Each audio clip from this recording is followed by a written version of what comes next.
jele meli agbele me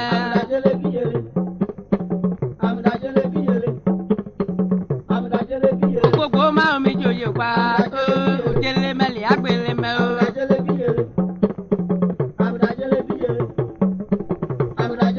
ayi papa ameri tegbe ye ma ekeji lo jini ma ni chodo mi je keri le ene le jija mari ma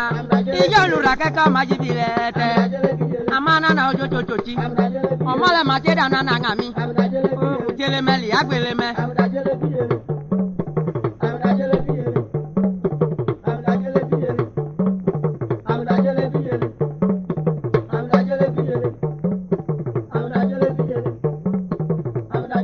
kidu kwanyi pati dalogo ai moto ke yiru mi ku apata iliro e ba una do me ako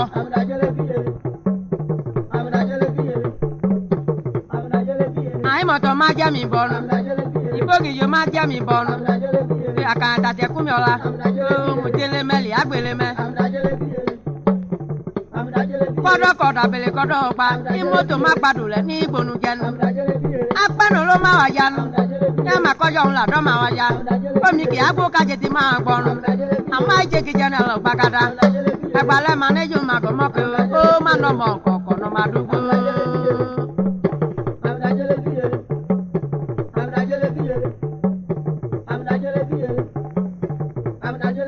ebila me ara ya pada ki bi akako ka toju ogo ibi gboro emoji mu daira ki lonu ile mi o nga o dodo ile o be mo dada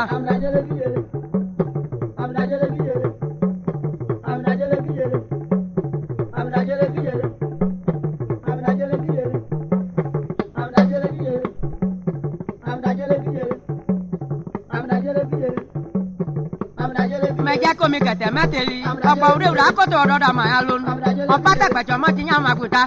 ajele mi nu pa menebo ali maka jun la nu ko iyo aka ma gbo la nu pa ma julu akoto kidu no kata nru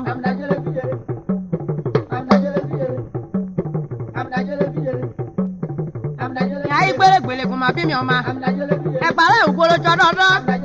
e odun ti gbobe bakabapa na leji ododo ma lo nya keli mai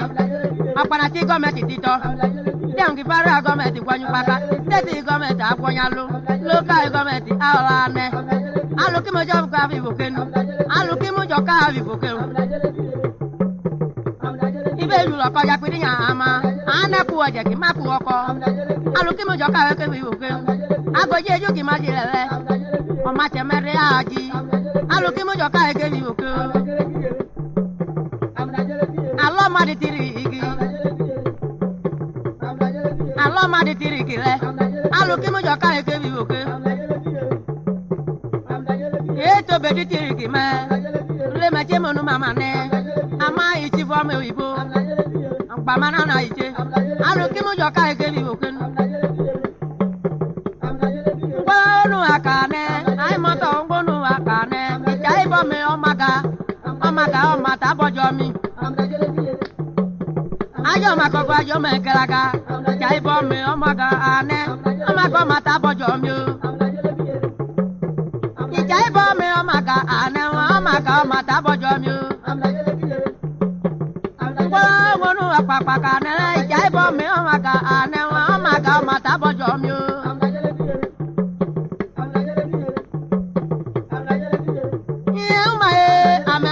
amedojo ma epi ben ko ya wi nya jo memere mo ya wi nyo ka ma bile mi no ona di go mi chapa me jele kili agbele ye jiku no pakuno ela bi to mi kunyo je kekete me kana kina do kido hun kado ela bi gba ki ma ra woli mo me bi lo ma duru me me eli ma kanya ko ma ne ona ide ro wa nya ka ma adu eli ma kanya ko ma ne bi ri do ma me mu na ida ko wa nya ka ma ta o eli ma ti je ko ma ta o ku da o de ida lo ko wa nya ka ma tu ya da wa kan do ma yo ru na ne kele meli agbele je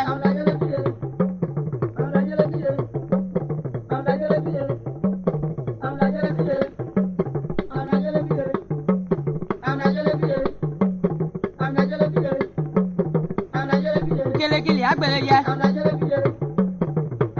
ne jangale ba ma olo yo ne mo am ne jangale ba ma olo yo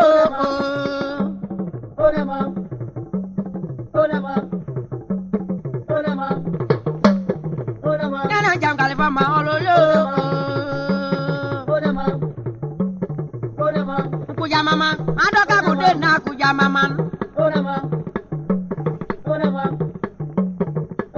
meme ku meme wanyaka uko kana kinolama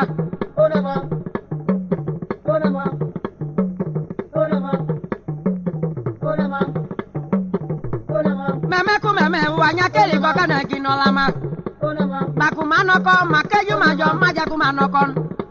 pati gome tikiwa o kama jaje jimomi delega badaguna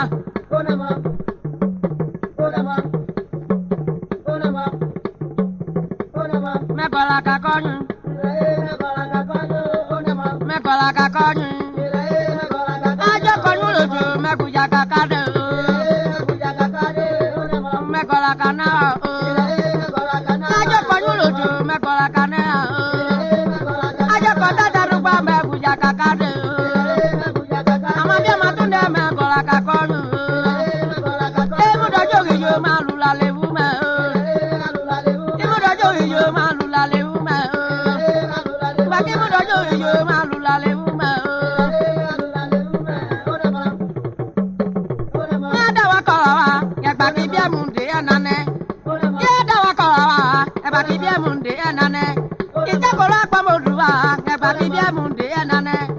igo gimalule baki bia munde ene angaji dakovada yagbaki bia munde enane angaji dakovada yagbaki bia munde enane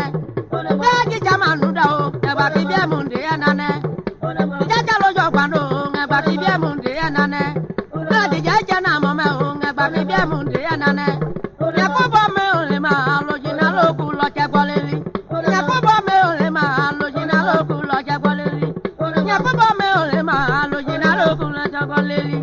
baba belekejo ngalojina loku dayebu yere jam kaliba ma oloyo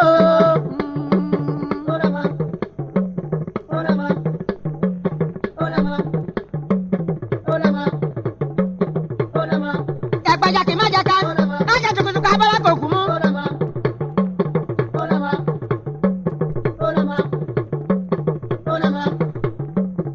yamina izumanu go medogba ya yamina izumanu ojuma medogba ya o dano koko kadano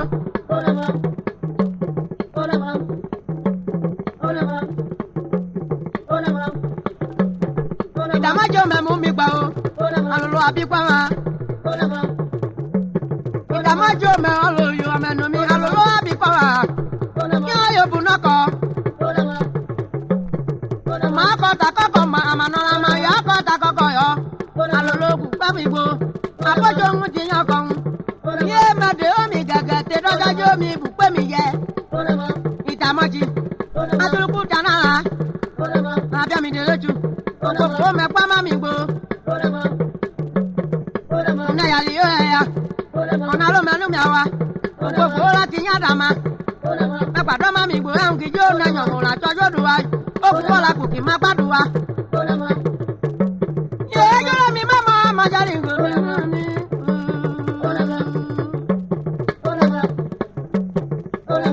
itetu ija ko me hun ai mo to do e ma yo ibo ki yo ma la do e hun re itetu epe pa ma lo va aljanu gbugbe ogba yi ma yo hun mi gbo tamati kaka ma gba ma no ma hun le kaka ma yo amayo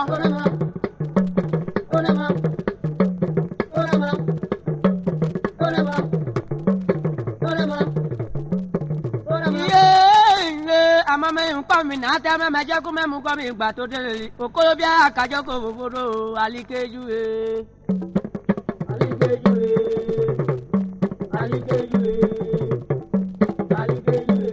okoro bi akajo ko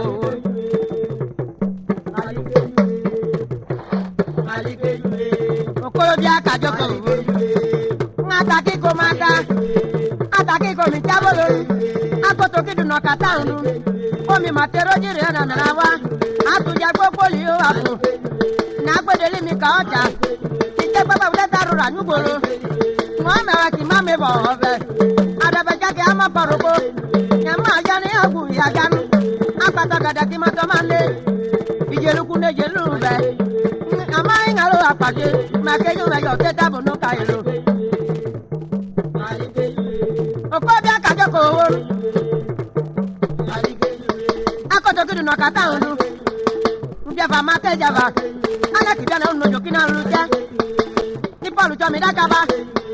kidana loku da bia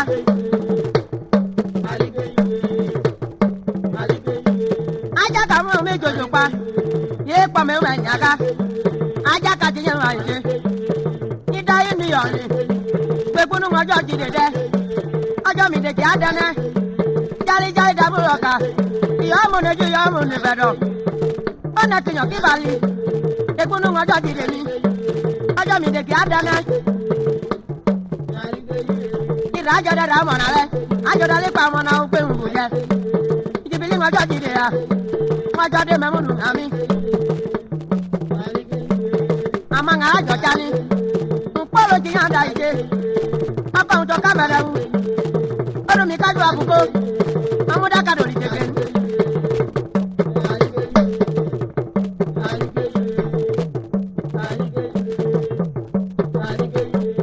ata ka bo mi do ata mi de ju ata mi le pa mi le ku ida mi le pa mi le yan oya la ka ri go na o mo ke ada okoro bi aka jo ko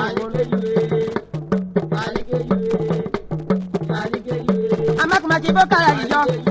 ama un pa mi na da una amakumaji bokala yijo amanya ja tito ya ji ame bula tito ki tabu tabu amanya ja tito ya ji bula tito ki tabu tabu jeko ya je kinoko meka oyo ko ki je ki tabu tabu jeko ya je kinoko ibokala me je kinoko ije ki ma je kinoko ibokala me we je kinoko na dara ti un ki do ni tebulu egbala kini lajeji idoku no ki manugo anya mana jamu no anile kajo ya abule baja amanya jatito jaja mebule tito ki tabu tabu ma ilonu pe amoja manya je jure kuma tafi yeye ilonu le ma pe oyoko jaje oyoko ki tabu tabu ide ko ya je kinoko bokele me je ki oko une meje oyoko ki tabu tabu akaya ma bi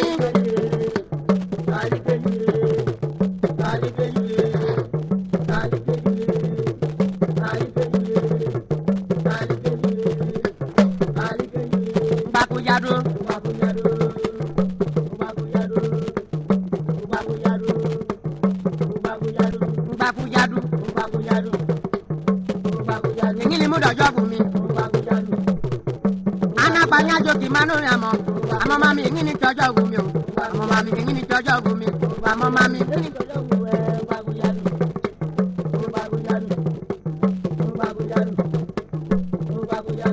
o mele ki mayo mele ama padi o magadi ama uka babuwe opapa buloku dabia adudana na te tare rebu opapa buloku dabia otulupa me mo mi gbani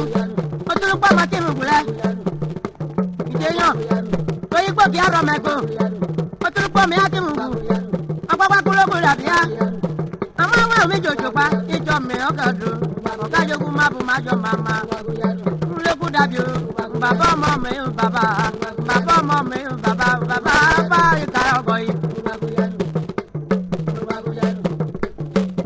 àìmọ̀tọ́ baba ìtọ́gíjó baba ọmọ mi ìkànnì yé omi kànnì ọgọ yìí ọ̀gájogun ká mẹ́ra jaka ejúló mi má mọ̀ màjá nìgò àìmọ̀tọ́ má ọ̀ mi bá ìtọ́gíjó má ọ̀ mi bá ejúlí má mọ̀ màjá nìgò ìjẹba má kéjẹ wa anátìjọ́ ni mo mà dún yán lójọ́ yìí ìlànà ìkànnì ọlẹ́bẹ̀. àìmọ̀tọ́ má kéjú mẹ́jọ mẹ́tọ́ mi unú kìtánù bí àmẹ́jẹ́ nípa àyàlà òun ìkóyà para.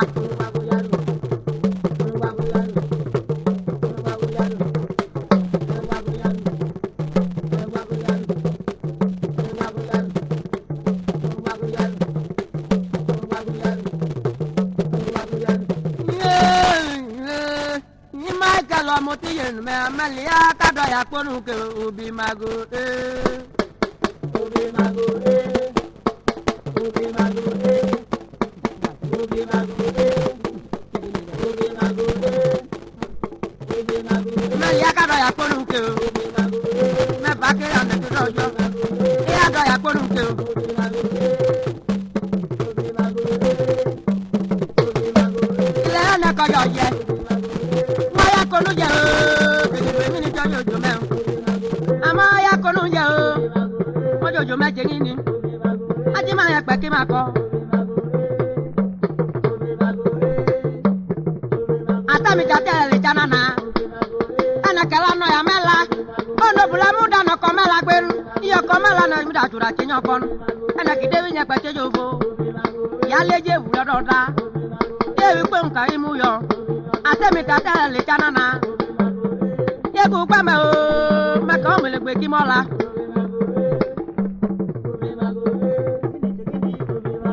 obe pa je to ri poto ile yo na ko yo je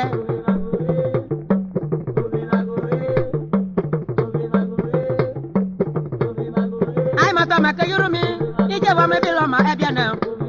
abule ti ma yi netu atemi tata le janana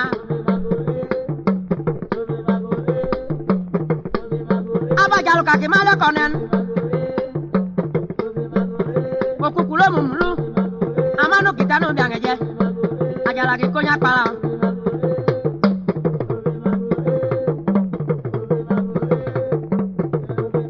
mala karo ya konu ke abajo te yenu kanana amai mama e kalwa mamote yenu le mamote yenu kanana do mo te yenu e ko kata anana ala jo mucha iwo ko na le ti makamen o te yenu anana apata ko je patu mamudu ka ko mo te yenu mi o te yenu anana na agi ana adi me kwa mi o te yenu kanana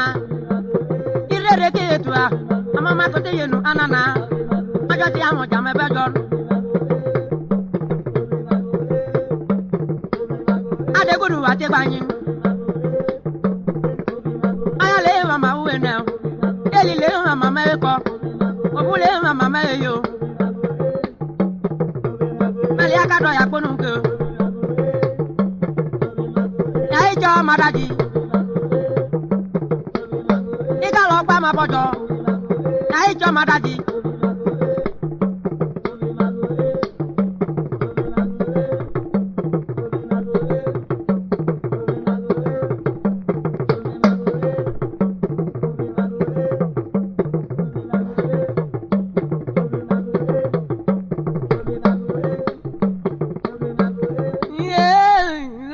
amagugolo ma che vile ai ma to me wa ka go mi ke ile jigo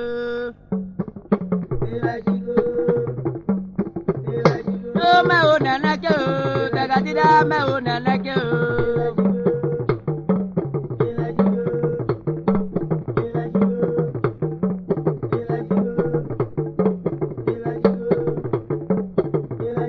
me o nana ke o daga dida me o nana ke o ni bajaka ajuti ga ki ma gbe di do itere jora me pado mi go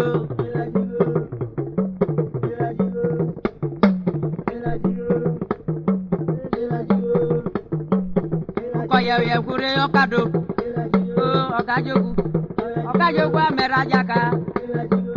gologu mekejo mejo nganya ka unjailo e me waka go oke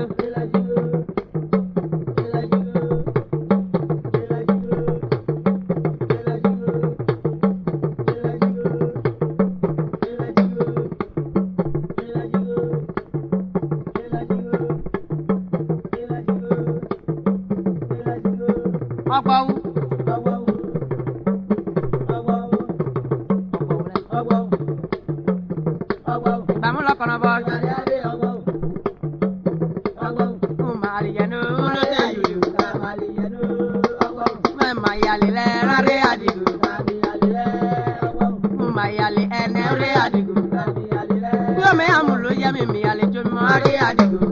Inyakubo tu bogen ni dia mi jukola tata. Ye ona gogo mo ajine dia mi ni ale jomi mo. Inyakubo tu bogen ni dia mi jukola tata. Ye itu mano mo me ojo ni dia mi jukola tata. Adigo me amulo dia mi ma aliere. Ye adigo me amulo dia mi ma amulo. Ejula ko ya pedi nyama. Ana ko ya ki maku oko. Najami ma aliana na lo te jule. Kumaya. Ale adi ke.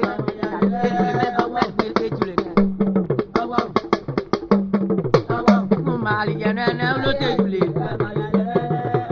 Kuma aliana na lo te jule. Kuma aliana na lo te jule. Ya kame aje ba jami ma aliana na. Aje chodo mata ba jami ma aliana. Dagba jami ma alienene, yano matoma ku jami ma aliene, to daji ajala jami ma alienene, aji alami ngo madama jami ma aliene, aji alami ngo madama jami ma aliene, aji alami ngo madama jami ma aliene, aji ajala jami ma aliene, umele mama me de jami ma aliene, umele mama me de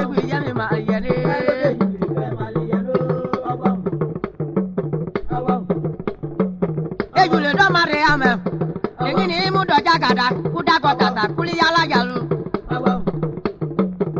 Ai beto me awanyi. Engini mu do jelimi. Amanye ngomo baje. Aloji jinyi mele, amai da me bu baji jime ye. Ajoda kira umona, ajoda likwa mona ukwe wuye.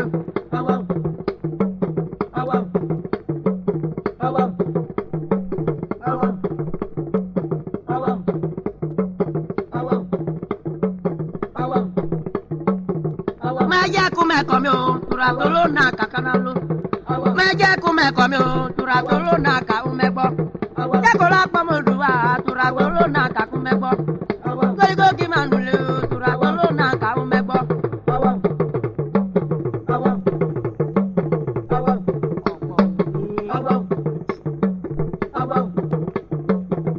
Amame mi gwa ibela. Ibela. Ibela obo. Amame mi gwa ibela. Ibela, ibela obo. Elo miliame, amameli elo miliame, mi, amameli elo miliame, alami, abagolo elo miliame, adema majaliu, elo miliame, adama mejule, elo miliame, mahali, ajamangale doja. Dijano me yewu na gba me ku mahali ajamangale le otulu po mi da ipo na gba me ku mahali ajamangale le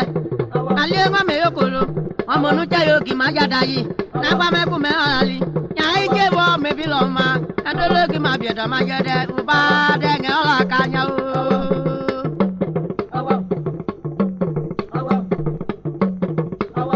elo mi le ame amama elo mi le ame bade amama le mi elo mi le ame ai ma do me bi lo ma bade bade bagi yo ma jalingu bade bade bagi yo ma jalingu bade bade